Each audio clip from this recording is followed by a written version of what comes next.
topics and opinions expressed in the following show are solely those of the host and their guests and not those of W4CY Radio, its employees, or affiliates. We make no recommendations or endorsements for radio show programs, services, or products mentioned on air or on our web. No liability, explicit or implied, shall be extended to W4CY Radio, its employees, or affiliates. Any questions or comments should be directed to those show hosts. Thank you for choosing W4CY Radio.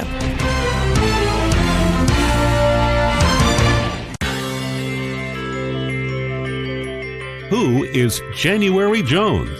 She is not a young, beautiful, talented actress on Mad Men. She is not an older, gorgeous, exotic dancer from the Johnny Carson show. She is an author, and she wrote Thou Shalt Not Whine, the 11th Commandment, that reached #1 at Amazon.com. She is a reality TV golf personality with World High Stakes Golf televised on HDNet. She is a humorist and winologist expert. She is your featured host today on January Jones Sharing Success Stories. So sit back, relax, and get ready to laugh and listen to Ms. Jones with her eclectic roster of guests as you learn life's lessons.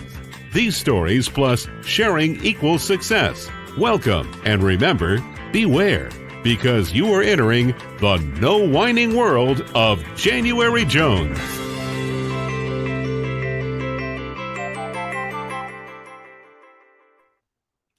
Hello, everyone. How are you doing?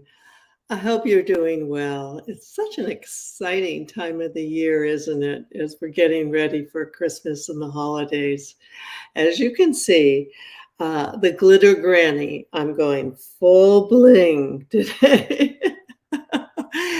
This hat just is a hoot because I wore it to the supermarket this week, and I had 4 people come up to me and ask me where I got my hat and tell me how much they loved it.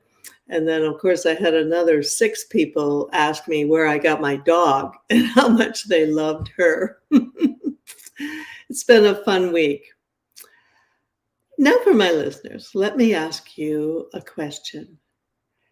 Have you ever wished you could communicate with a dear one who has died? Yeah, I think we think about them a lot, don't we? Would you like to learn more about what it's like to communicate with people who have passed on?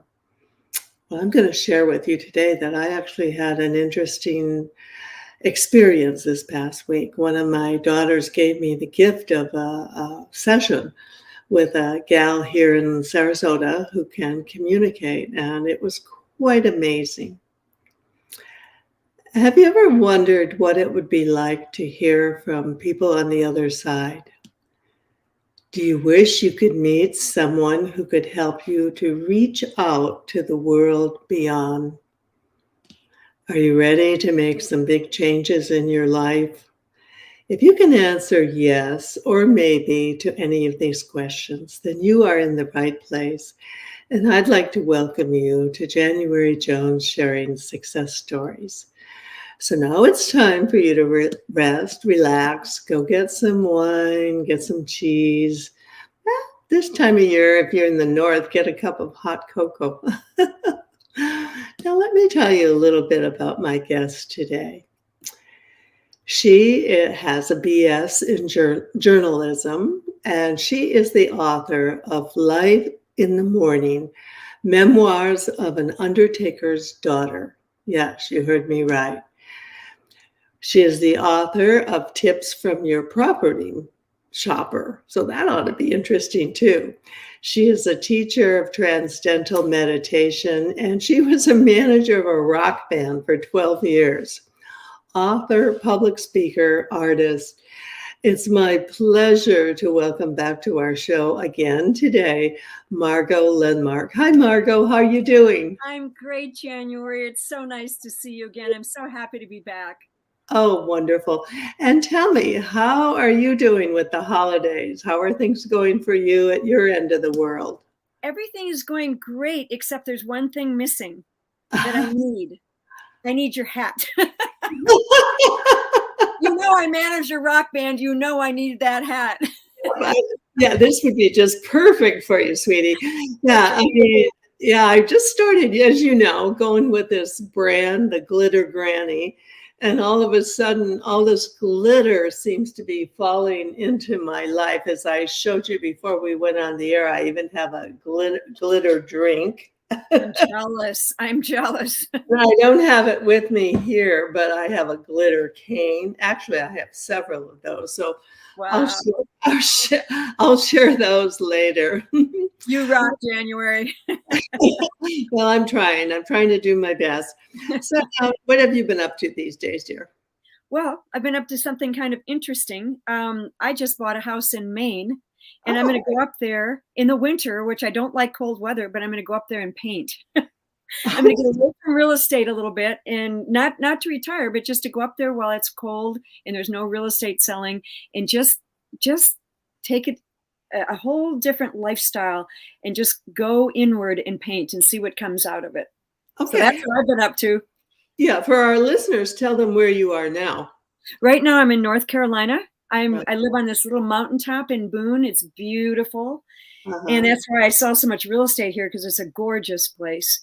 And but I'm going to just have a second little vacation home in Bucksport, Maine. That sounds like a fantasy thing to do. Yeah, it is. It is. It's going to be fun. That's what I've been up to.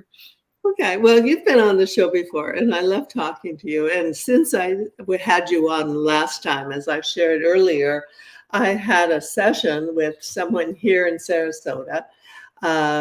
She hasn't written a book, so I haven't invited her on the show, but I'm urging her to write a book. And it was quite amazing, and it was quite a positive thing. I actually reconnected with people from my past who have passed on, and I came out of it with just such a positive experience. Good messages, healthy messages, constructive things. And is that your experience when you're communicating with others who have passed on? Yes, for sure. There is nothing like it, because that person obviously isn't in the physical body anymore. You can't talk to them.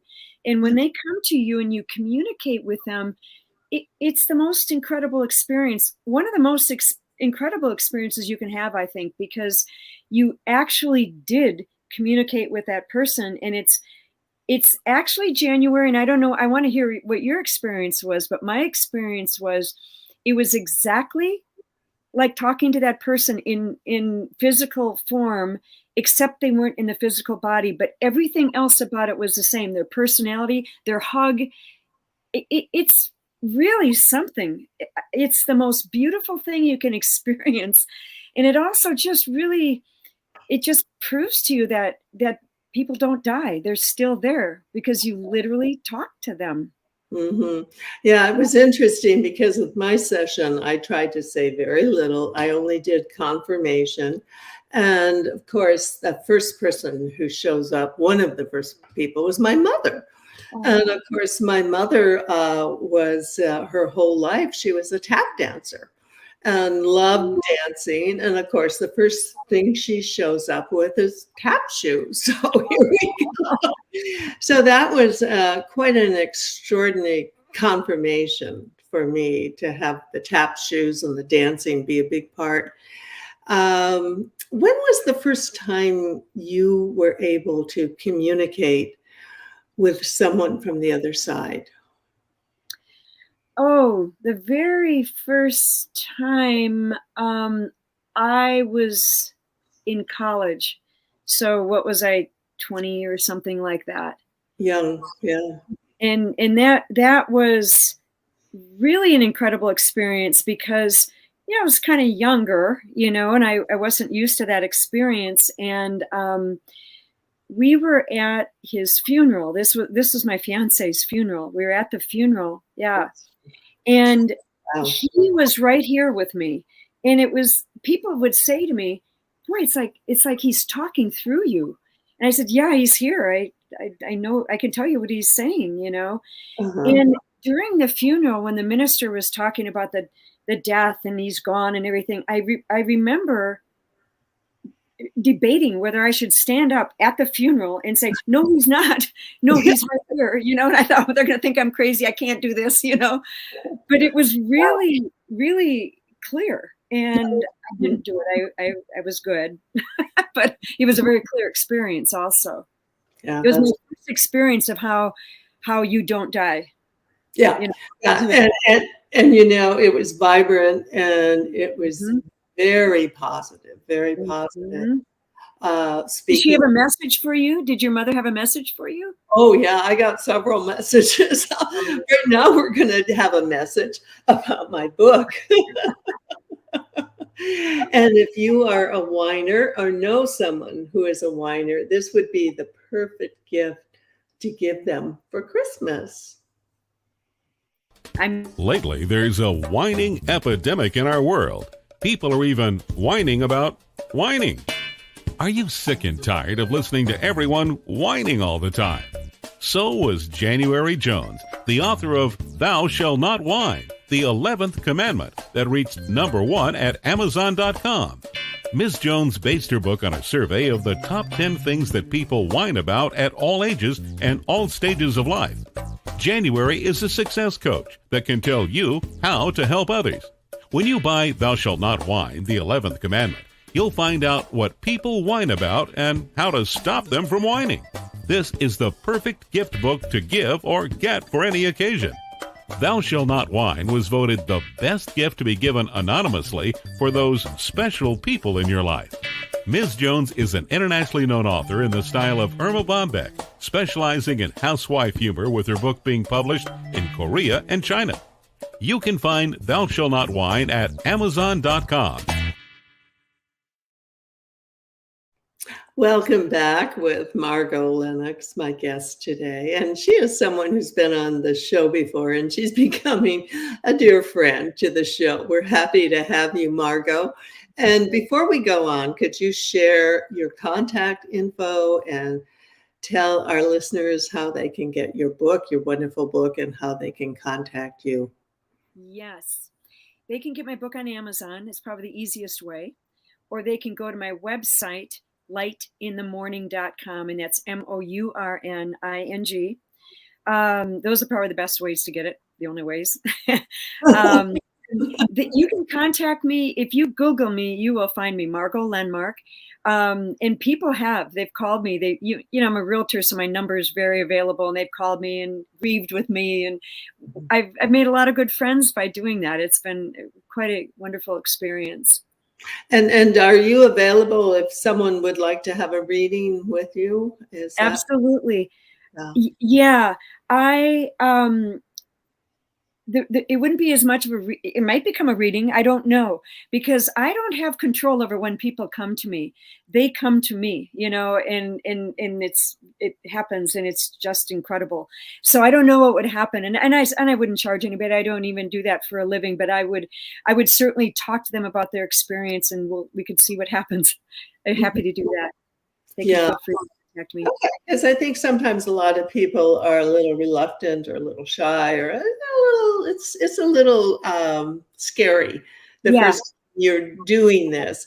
And I think you don't really experience it until you actually get some confirmation when you're doing it. If you get some confirmation, and actually, if they don't know you, if they've never heard of you, never seen of you, and then there's a confirmation that you can realize and accept, it's quite an incredible experience, don't you think? Mm-hmm. I do. That's why I say I think it's the most extraordinary experience that we can experience as alive humans, is to communicate with someone who is no longer alive in the physical. It really opens up your awareness. Oh, go ahead. Well, I'm just saying, now that people know you're able to do that, do people approach you a lot, or to ask you to do it for them, or how does this play out in your life? Yeah, a lot. They haven't asked me to do it for them, and I don't know that I can. But a lot of people have called me and said, my cat just died. Can I talk to you? And we end up talking for an hour or so, and it's just so moving. And I had somebody come up to me a couple of weeks ago with 19 books. She said, I'm sending it to all my friends. Will you sign them all? And I signed all 19 books, and Wow. yeah. So they've really gotten a lot out of the book, and it really makes me so happy, January, because when I wrote the book, I thought, if this helps one person, I will be fulfilled. But apparently it's quite a few people. And so it makes me really happy that I can contribute. Yeah, it's a wonderful book, and it's a book that I have read, and I would say to anyone who, if you know someone who has had a loss or is going through a difficult time, this book is a book that helps with healing. So you can read this book that Margo wrote and shared, and it helps them heal. And I think it would be a wonderful, thoughtful gift to give people for the holidays, because the holidays are especially difficult. Don't you agree, Margo? Yes. The holidays bring up all the memories and all the emotions. And, there's a lot of things you can do around the holiday too. You can build a little cute or sweet, or it doesn't have to be a big deal, memorial, on your table or somewhere, or just a little memory station somehow. Or you can tell stories around the table, and it really brings those people in. You can feel them there when you do that. It's, as you know, you just experienced it. It's very powerful, isn't it? Yeah, it is incredibly powerful. And it was almost, like as they entered the room to say what they had to say, it was overwhelming, actually. And then I was thinking, for the holidays, it would be an interesting thought to set a chair at the family table where you're all gathered and leave one chair empty.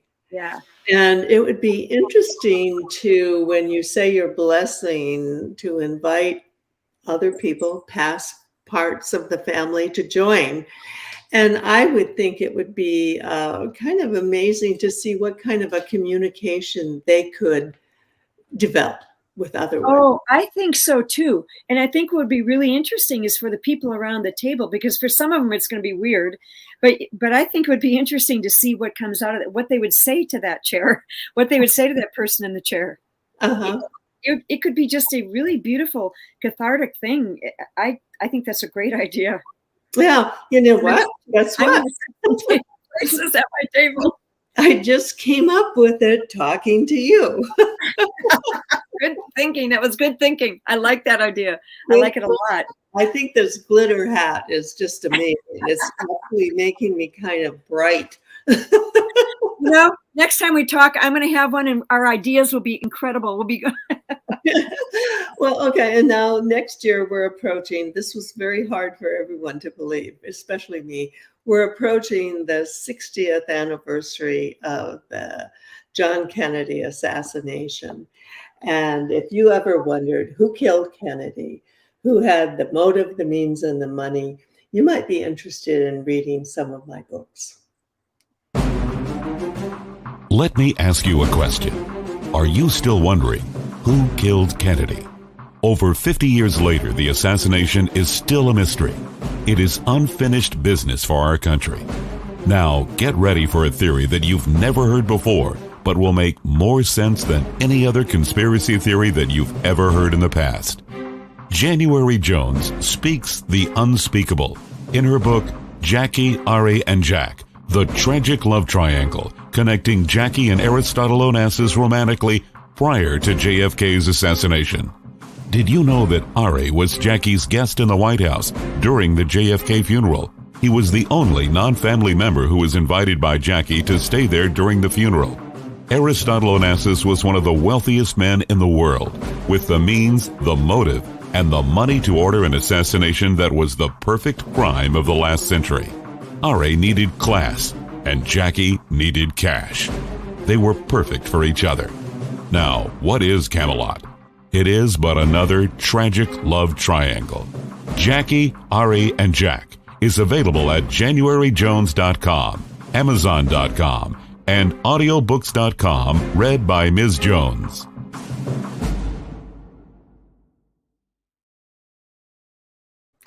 Welcome back with my guest, Margo Lenmark, the brilliant author of Light in the Morning. And mourning is spelled Mourning rather than typical mourning. That's a brilliant title. How did you come up with that? My brother helped me with that. I had a lot of different titles, and the first title was Deathbed Confessions, because I thought, yeah, I know, and I thought this is not what you think it is. This is not the story of somebody on their deathbed who, you know.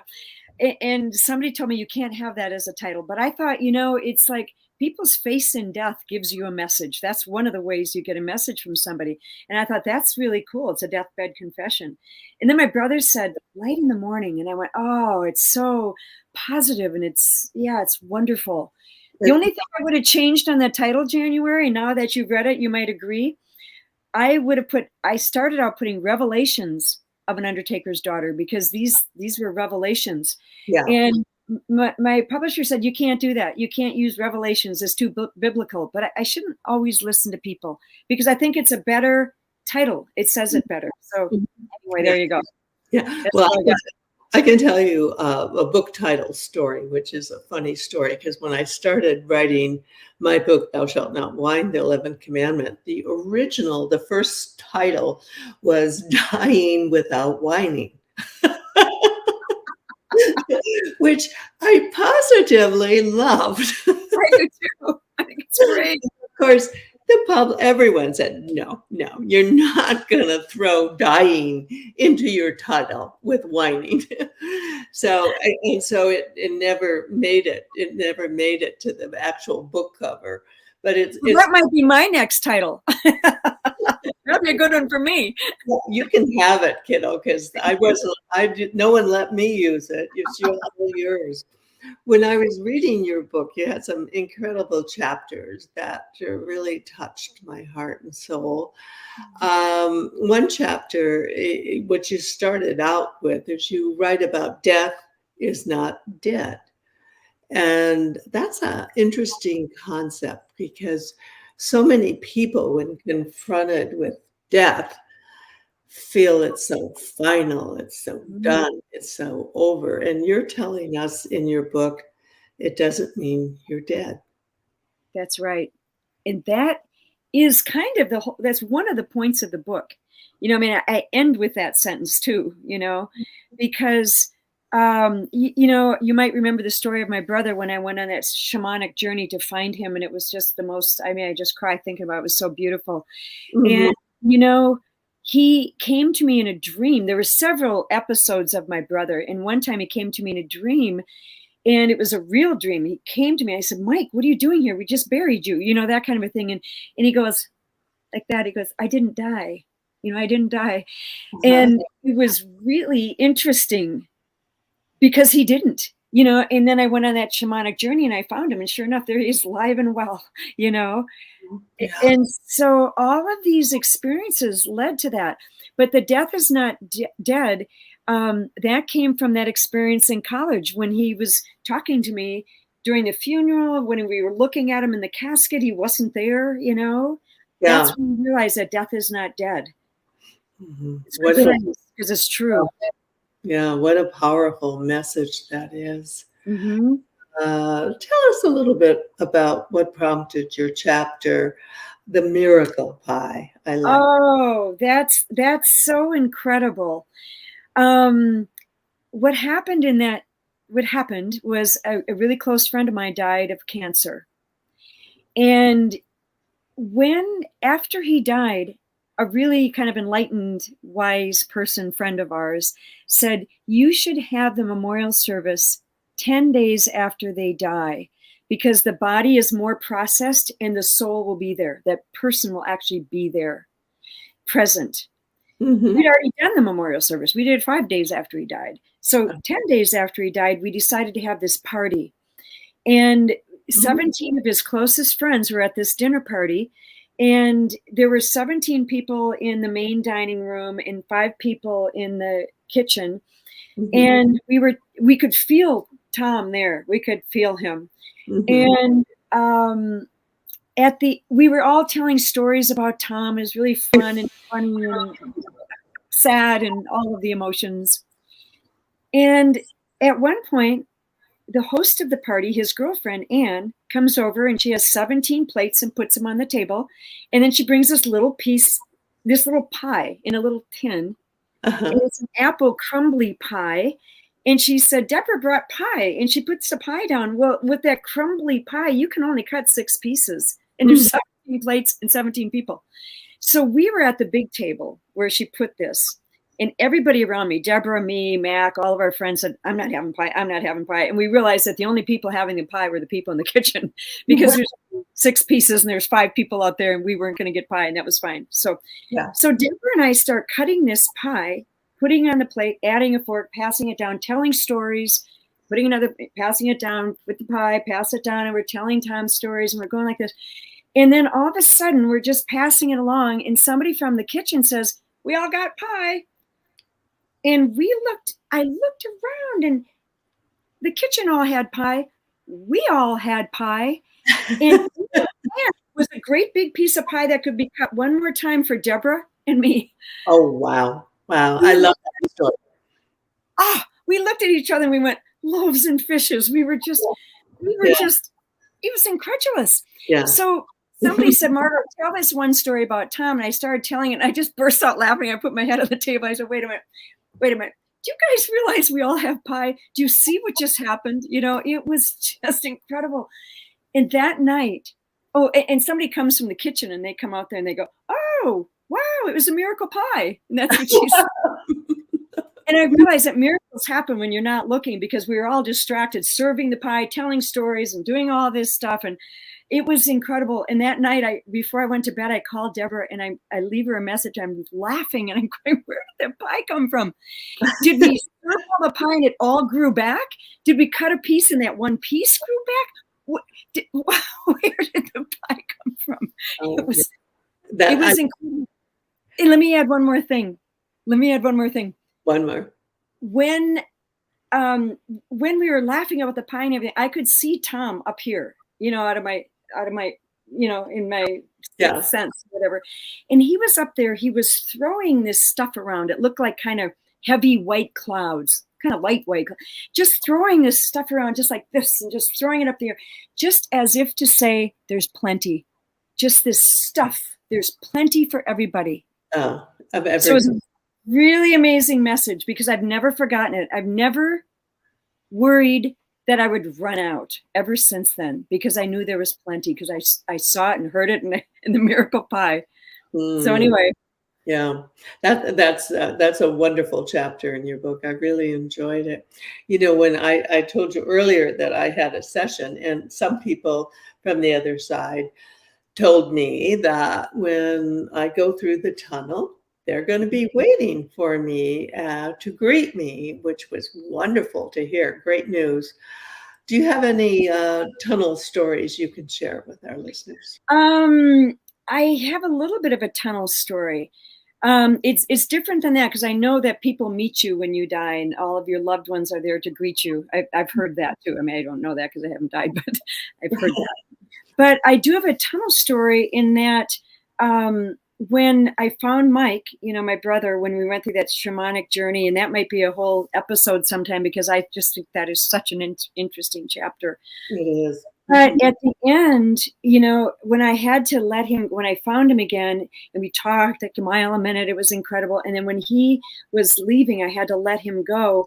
He turned around and walked into the white light and I had to let go of his hand and I let go and he kept walking.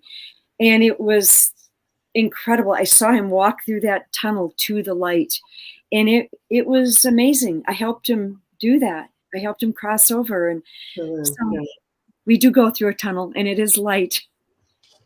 Wonderful. And when you go through, who's going to be waiting for you at the other end, which is it's almost starting to get exciting and something to really look forward to. That's what my friends have told me. They said, I'm really looking forward to death now. I'm not afraid of it anymore. No.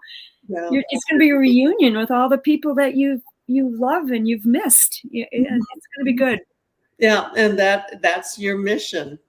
And for my listeners, have you ever met someone unforgettable someone that you will share with everyone you know.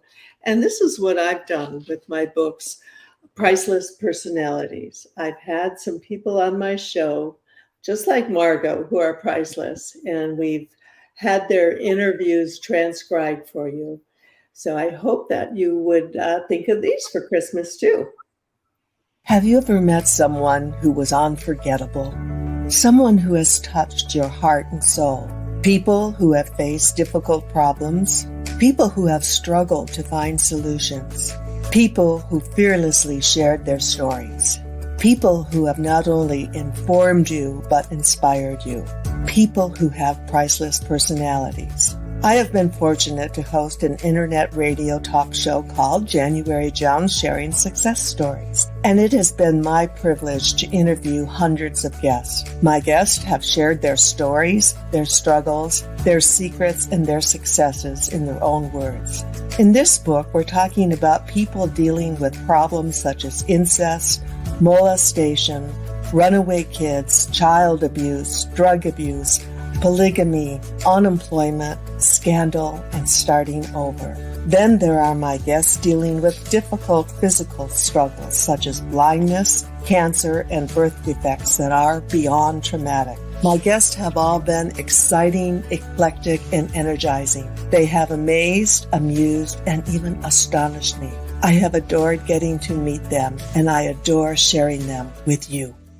Attention all listeners. Priceless Personalities, Success Stories Shared by January Jones, Volume 2 is now available at Amazon.com in paperback and Kindle editions. You'll be able to meet 10 amazing people who will be sharing their own personal stories with all their struggles, successes, and solutions, sprinkled with lots of humor and hope. Priceless Personalities features a teenager who becomes one of the famous Supremes from Motown. A nurse who, as a humorist, helps people to heal. An inspiring laughter yoga instructor. A mother dealing with the loss of a child. An incredible motivational speaker. A woman who married 5 times. A gifted paranormal nurse. A wise economist. A funny female humorist. Along with an older man sharing his sweet childhood in the Deep South. January's guests are all amazing and amusing. You will never forget meeting them. Go to Amazon.com for your own priceless experience.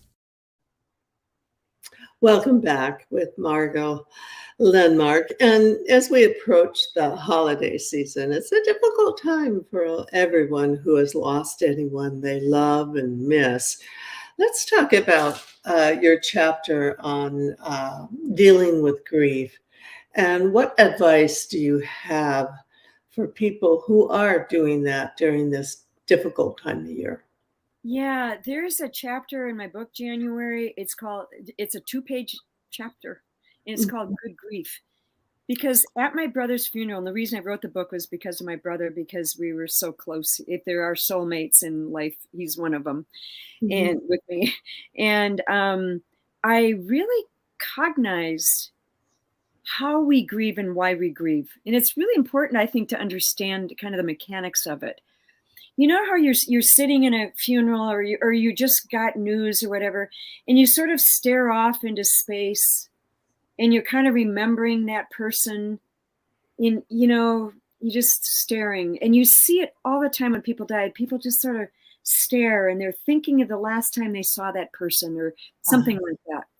What happens when you do that, the mechanics of that, is that you are incorporating that person into your heart.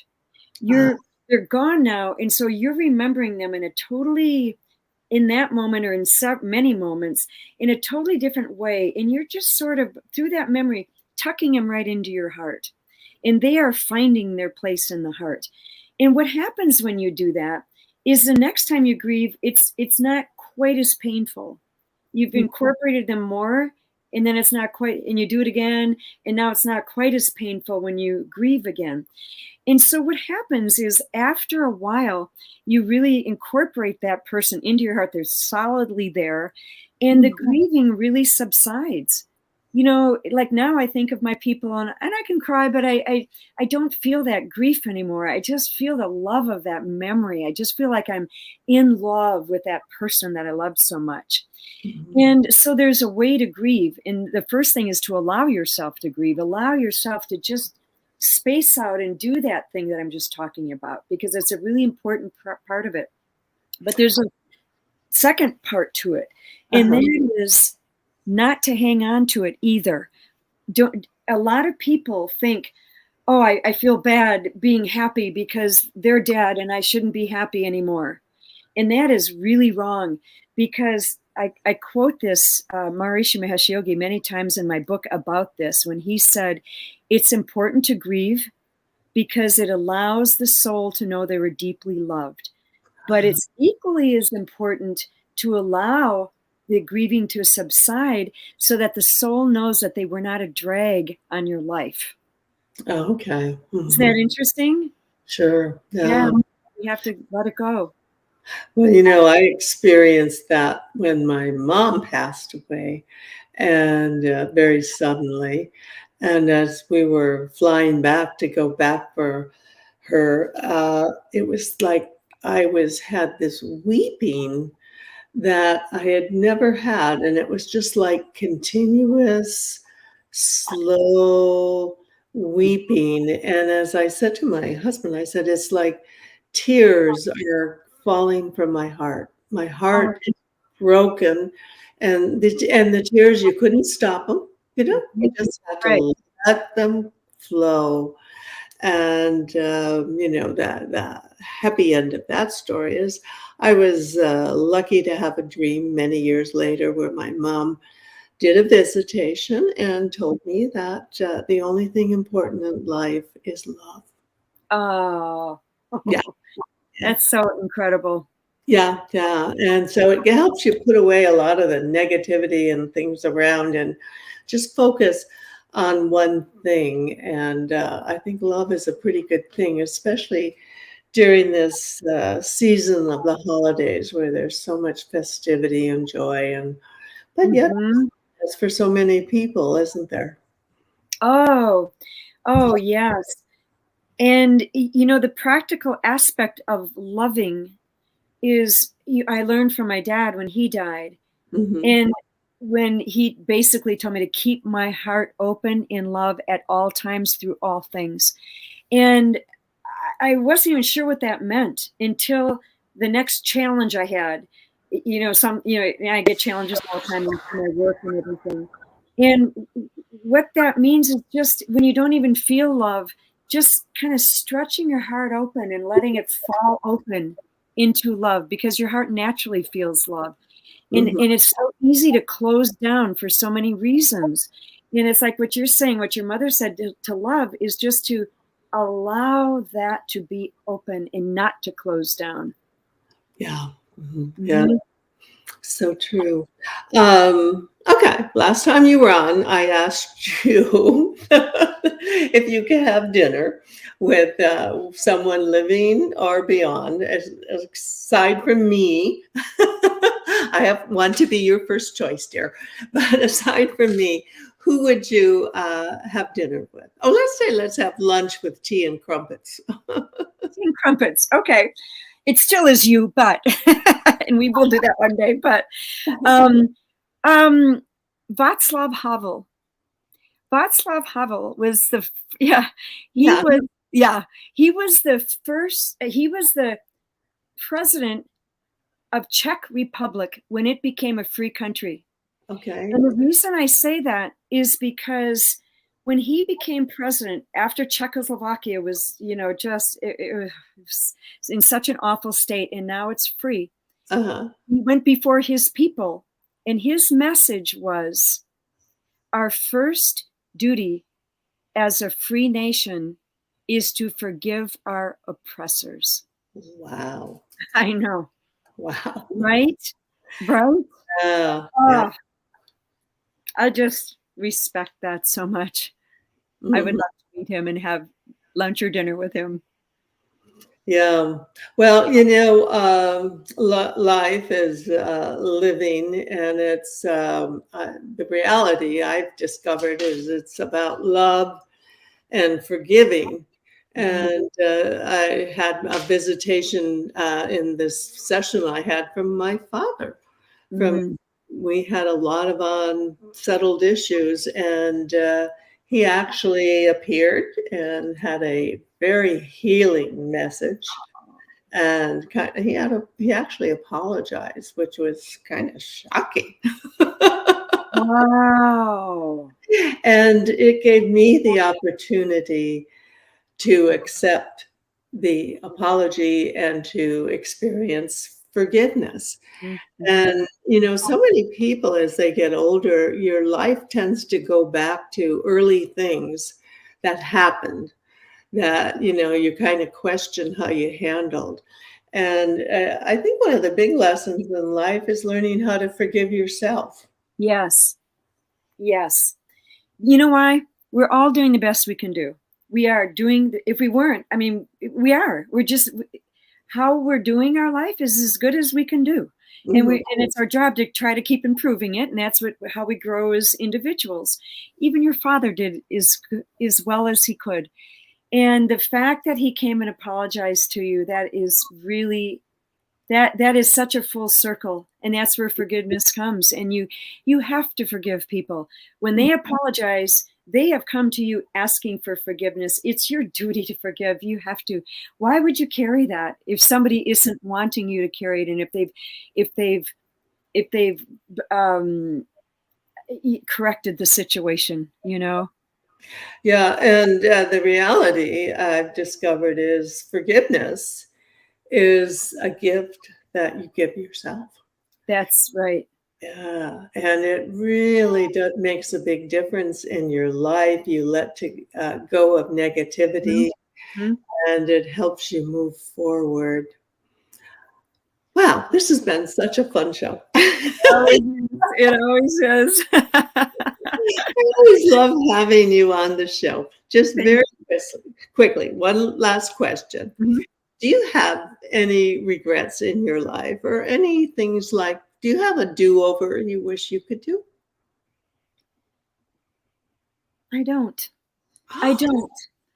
I can't. I mean, I'll think about that. If we talk again, I'll think about it and see if there's. But I can't think of anything because I look at everything. Even if it seemed like a mistake at the time, I look at it as it was just somehow meant to be. I did the best I could in that situation and made that decision. And what comes out of that, if it felt wrong, wrong, Mhm, is some good lesson or some growth or some new perspective, you know? And mhm. so I don't think I would do anything over so far. I mean, I'll think about it and let you know, but I don't, I'm right offhand, I'm not thinking of anything. Think about it, and then when you come back, we can do a Okay. do-over. Yeah. Okay, we'll do that. Oh, this is so much fun having you on the show, and I love talking to you. And to my dear, dear listeners, I hope you've enjoyed our time together today. Margo and I have tried to be informative, and we've tried to be inspiring too. My upcoming guests will all be eclectic, energizing, and exciting, just like Margo. Next Tuesday, live at 2 p.m., my guest will be a psychic lawyer by the name of Mark Anthony, and he is here in Florida, and he will have a wonderful show for us. I always look forward to having Mark on the show.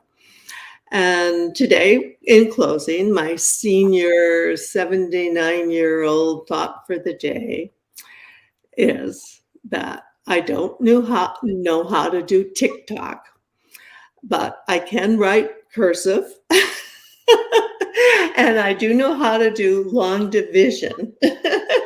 And I can even tell time on clocks that have hands instead of digits. So there you go. Isn't 79 amazing? To everyone listening and watching, thank you for entering the No Wine Zone with us today and share our stories and our show with everyone you know. And remember, you need to stop whining and then you need to start smiling. And if that doesn't work, you can just start eating chocolate. Lots and lots of chocolate. Now from the Glitter Granny, take care and stay safe until we meet again. Bye.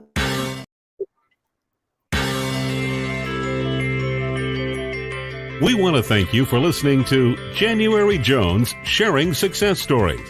Always remember Ms. Jones' personal mantra, if you can think it, you can do it. That's what all of our guests have done with their lives, and so can you. You are the ultimate success coach in your own life. All you need to do will be to start sharing your own story with your family and friends. We hope that our guest stories will encourage you to explore an equation in your future that will combine your creativity plus connecting with others will enable you to be successful too.